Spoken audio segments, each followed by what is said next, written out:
Pues muy buenas tardes. Mi nombre es María Fernanda Jacqueline Arroyo Rodríguez y esta es mi ponencia final para la especialidad en psicoanálisis y psicopatología infantil y del adolescente. El tema del que les voy a hablar el día de hoy es el niño y la escuela en la actualidad. Es un tema en el cual pues conjunté algunas de las ideas y de los temas estudiados a lo largo de la especialidad. Y esto junto con mi experiencia como psicóloga. Yo trabajo en un colegio privado a nivel preescolar y de primaria. Para empezar, pues la escuela es un pequeño universo en el cual podemos encontrar una gran cantidad de fenómenos en los que el niño va adquiriendo madurez evolutiva y psíquica. Es un ambiente de desarrollo psicosocial y emocional. El niño, a lo largo de su estadía en una escuela, en las que hoy en día podemos ver que van entrando desde muy, muy pequeñitos, inclusive lo más pequeñitos que pueden entrar a un sistema escolarizado hoy en día, dadas las condiciones laborales de los padres, pues ya es a los 45 días de nacido en lo que son pues las guarderías, ¿no? Entonces, sin duda es este pequeño universo en el cual vamos a encontrar una gran diversidad de situaciones familiares en las que el niño va a ir desarrollando su psicomotricidad, va a ir desarrollando su intelecto, va a ir desarrollando la manera en que va a socializar con el mundo, va a ir desarrollando, por supuesto, todo su dinamismo psíquico y además, pues la manera en que va a relacionarse con el mundo. Algo muy importante que podemos resaltar es como François Dolto dice que las escuelas no son maternas, sino son paternas. La escuela es un lugar que genera estructura, es un lugar que representa la ley, es un lugar en el que se puede brindar un orden y en el cual los chicos van a tener esta, eh, pues este ambiente en el cual poder obtener ciertos lineamientos y ciertas reglas para poder irse desarrollando a nivel social. Y bien decía François Dolto que la maestra es una imagen masculina, ¿no? Ahora sí que un poco contrario a lo que se tiene en la parte de la creencia social, que muchas veces los papás o inclusive los alumnos ven en la maestra como una segunda mamá, ¿no? Inclusive de repente por ahí tienen ciertos lapsus en los que en vez de decirle maestra a la maestra, pues le dicen mamá. Y bueno, esto tiene que ver, por supuesto, con procesos de idealización del profesor y procesos identificatorios también.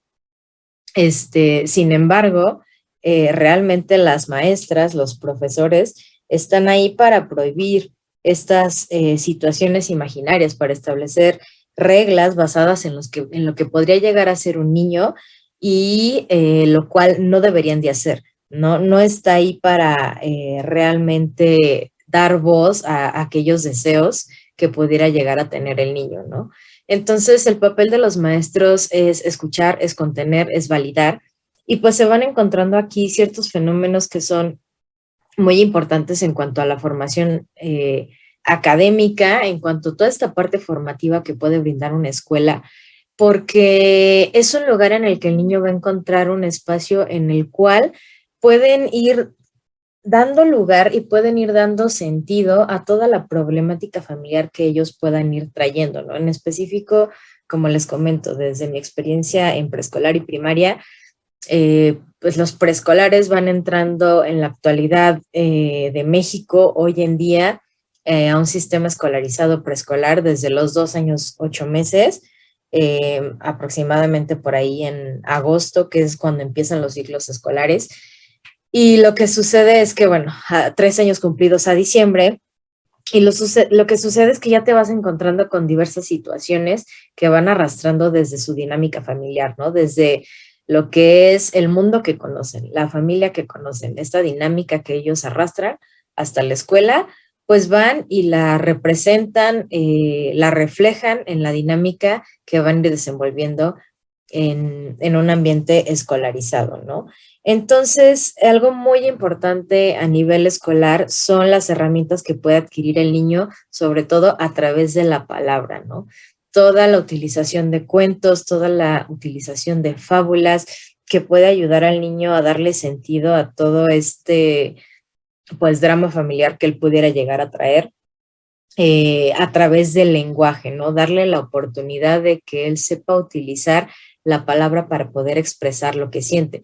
Pero conforme se va desarrollando esta habilidad del lenguaje, que también es parte de su evolución y de su madurez, inclusive también vamos encontrando situaciones del lenguaje que ya cuando se analizan más a fondo tienen muchísimo que ver con los temas de mamá, con los temas de apego, con los temas de independencia, etcétera.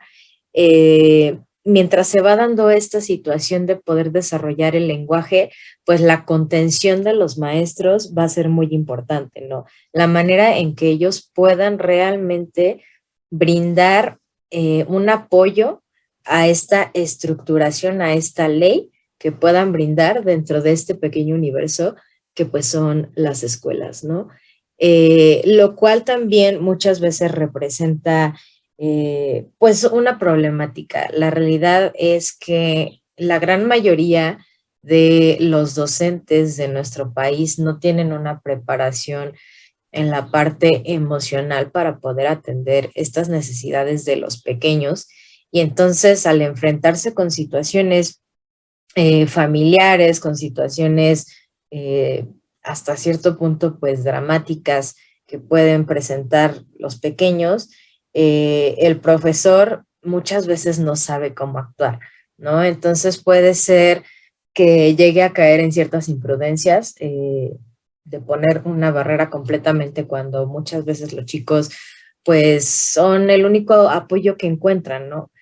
Son la única persona con la que pueden apalabrar lo que les pasa y el niño al poder decirle ese algo a esta figura tan importante que resulta un profesor, pues se siente menos solo. Sin embargo, la respuesta que pueda tener el profesor, pues es muy importante, ¿no? Entonces, a veces pueden llegar a suceder ciertas imprudencias en poner estas barreras, a veces puede haber, pues también situaciones en las que se involucren de manera personal, ya en una manera muy, muy grande con las situaciones de los pequeños, lo cual tampoco es lo ideal, ¿no? Porque entonces estamos jugando con esta situación de la idealización que los niños pueden llegar a tener con los profesores.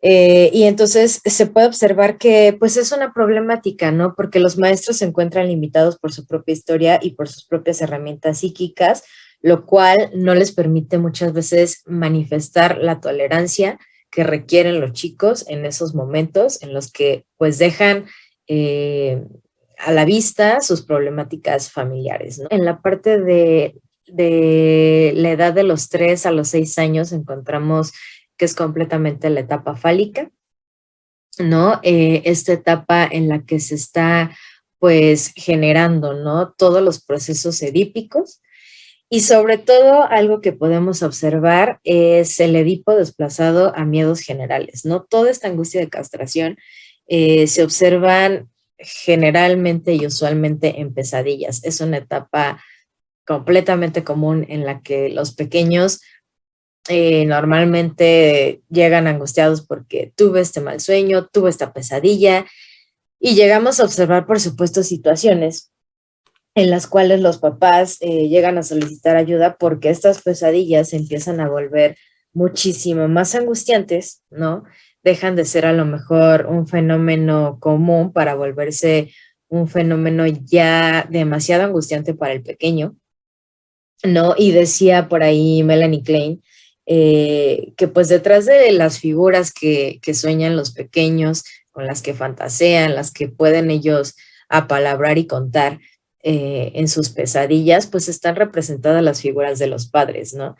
Y ya cuando uno va indagando un poco más en la dinámica familiar, en cómo está la situación en casa, en si ha habido alguna situación específica que pudiera tener al niño pues angustiado, etcétera, se va viendo, ¿no? Se va viendo cómo eh, los pequeños que van presentando cierta, pues ciertos fenómenos de pesadillas ya bastante agudos, hay dinámicas con los padres que no son las mejores. También en esta parte del Edipo es una etapa crucial en la que se le explica a los niños el cuidado de su cuerpo, ¿no? Poner en palabras todo aquello que el niño no sabe, darle sentido a sus vivencias para que pueda integrarlas a su yo y pueda entender pues la experiencia de lo que está pasando. Está aprendiendo a conocer su cuerpo y por supuesto vemos muchas veces como los niños más pequeños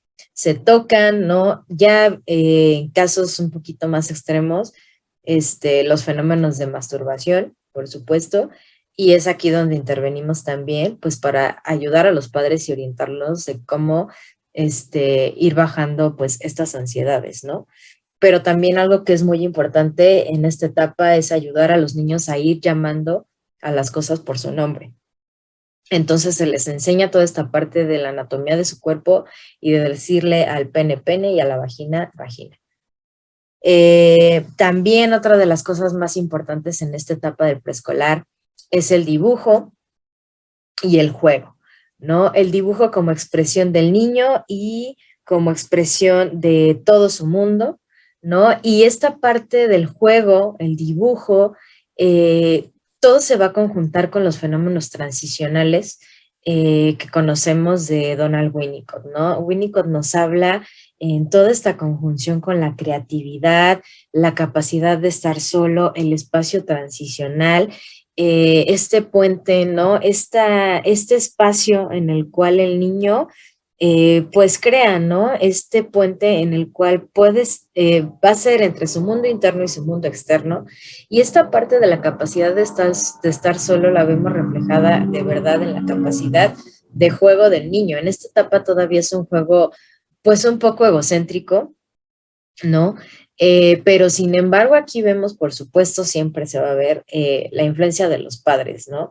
Cómo el niño va adquiriendo esta capacidad de estar solo, esta capacidad de poder quedarse en la escuela, ¿no? Desde que son tan pequeñitos, hay a quienes la verdad es que no les cuesta trabajo, pero hay a quienes sí tienen esta situación de apego, eh, pues mal trabajado, a lo mejor, en la cual, por ejemplo, pues la verdad es que influyen los papás que son los que van transmitiendo un poco este miedo, esta inseguridad a los pequeños, y vamos viendo que también pues ahí es un poco este narcisismo de los padres de solo yo soy el que te puede mantener seguro, ¿no?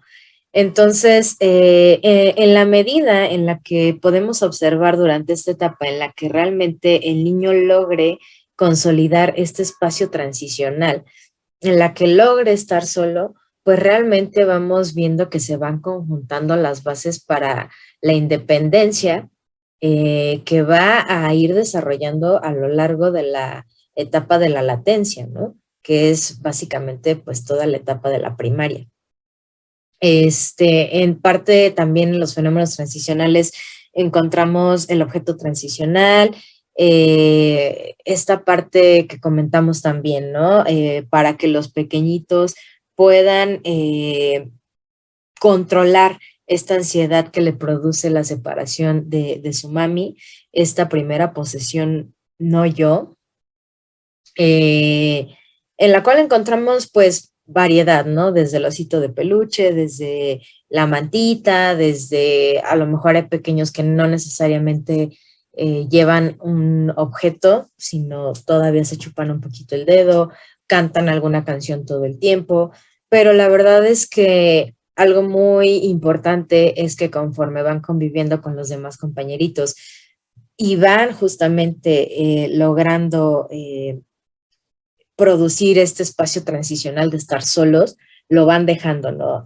¿No? Y en esta parte, por supuesto, se va a ir generando el juego como base creadora, que es lo que también decía Winnicott. Winnicott dice que la creatividad es la conservación durante toda la vida de algo que en rigor pertenece a la experiencia infantil, la capacidad de crear al mundo. La creatividad es el hacer que surge del ser. Y eso es tan importante porque les va dando la capacidad a los niños de en un futuro poder resolver problemas, resolver conflictos, ¿no? De tener una mente abierta, una mente tolerante, una mente con criterio, una mente que les ayude realmente a poder pensar en soluciones ante los diferentes conflictos que se les vaya presentando en la vida, ¿no? Entonces, de aquí la importancia de toda esta parte de los fenómenos transicionales, de toda esta parte del espacio transicional, de cómo el niño realmente pueda jugar, ¿no? Tan sencillo como eso. Y de cómo el niño además va expresando en el dibujo su mundo, ¿no? En la etapa preescolar, la mayor expresividad para los niños, además de su cuerpo, la podemos encontrar en el dibujo, ¿no? Toda su expresión de su mundo, de su psique, para ellos es muy importante y no necesariamente estamos hablando de un dibujo analizable como lo veríamos en una situación terapéutica, no necesariamente en un dibujo interpretable, sino un dibujo que le pueda dar al niño una herramienta para poder expresar ese mundo interno, y también para poder inclusive ir desarrollando esta parte psicomotriz, ¿no? Esta parte evolutiva del dibujo. Aquí inclusive entramos un poquito en un conflicto con las escuelas. Muchas veces, sobre todo a nivel privado, hay un conflicto en el cual, dependiendo el tipo de sistema educativo, ¿no? El tipo de la manera de enseñanza de cada una de estas escuelas privadas, van enseñando a los niños el proceso de la lectoescritura cada vez de manera más temprana en edad, ¿no? Entonces, de repente podemos observar a niños que a los 4 años ya tienen que estar aprendiendo a escribir como tal, inclusive pues a hacer planas, ¿no? Y entre los 5 y 6 años se les genera una frustración tremenda y ya de repente pues llegan a la primaria con un hartazgo gigantesco de pues, ya no quiero, ¿no? Entonces, también aquí vemos la importancia de respetar los procesos evolutivos de los chicos y los procesos psicodinámicos también, ¿no? Y en esta parte de todo este dinamismo psíquico, pues la importancia del juego y la importancia del dibujo, respetando la parte evolutiva, es fundamental.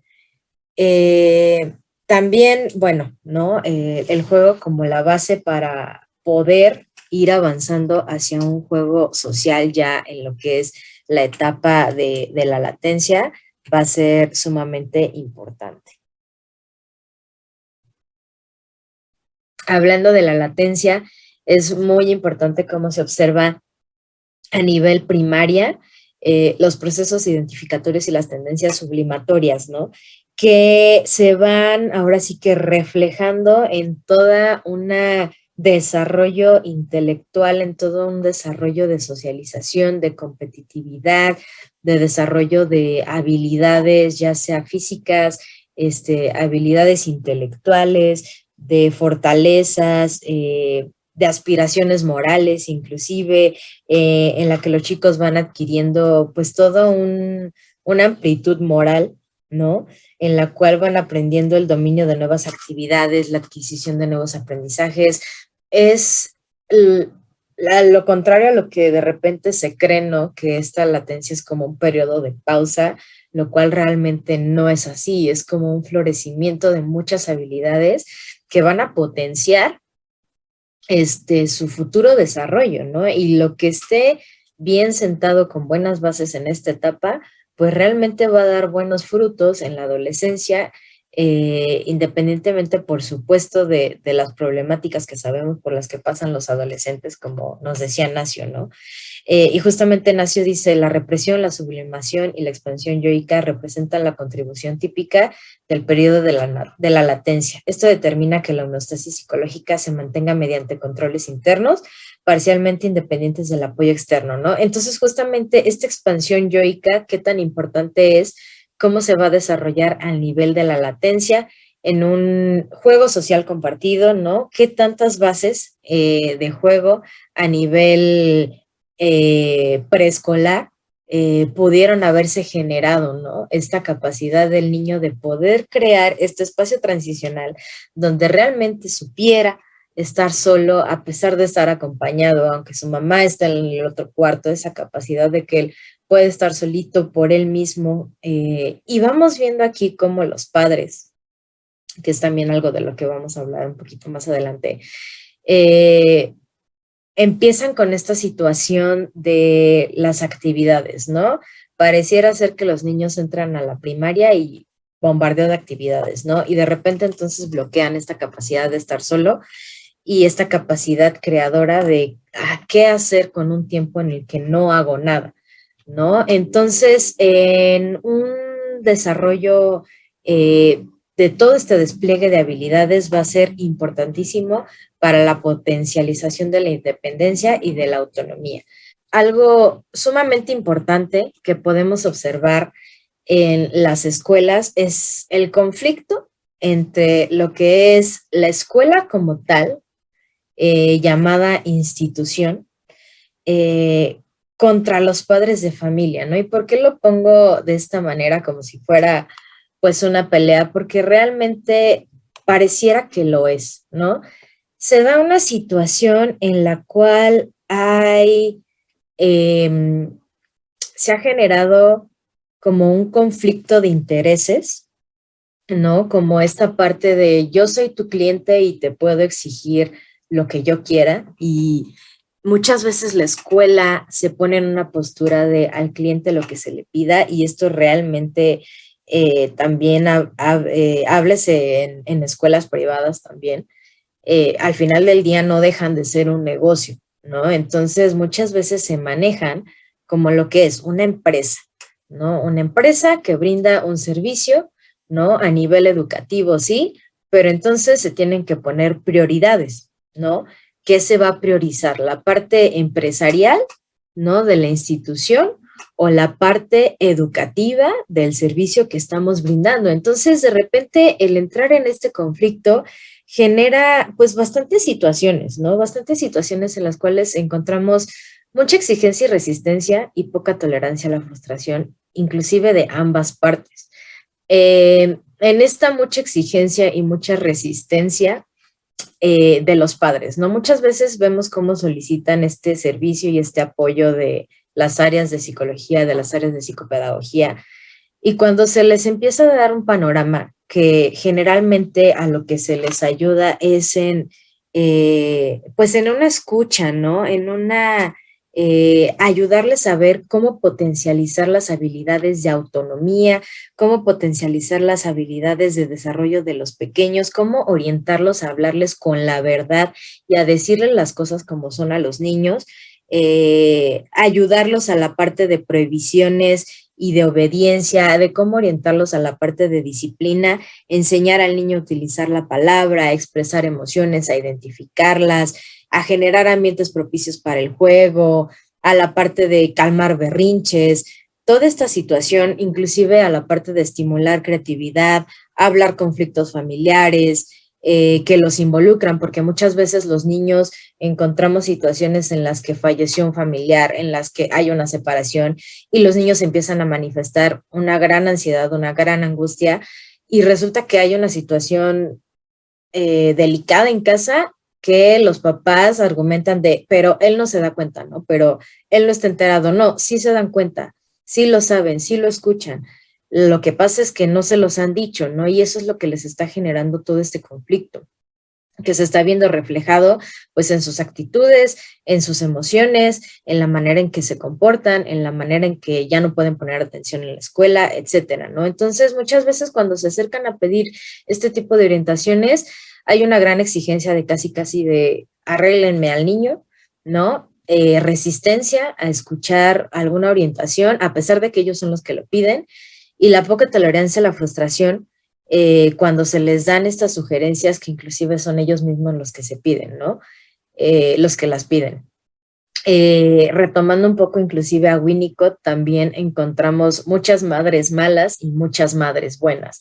Estos dos extremos que terminan siendo dañinos para los niños. Madres buenas que inclusive en el momento en el que ingresan los chicos al colegio es como de yo lo único que quiero es que mi hijo sea feliz y que no sufra, que no tenga nada que lo frustre, nada que lo haga sufrir, nada que lo atormente, ¿no? Y por ahí alguna vez alguna maestra le contestaba a una mamá, bueno, señora, pues lléveselo a Disney, ¿no?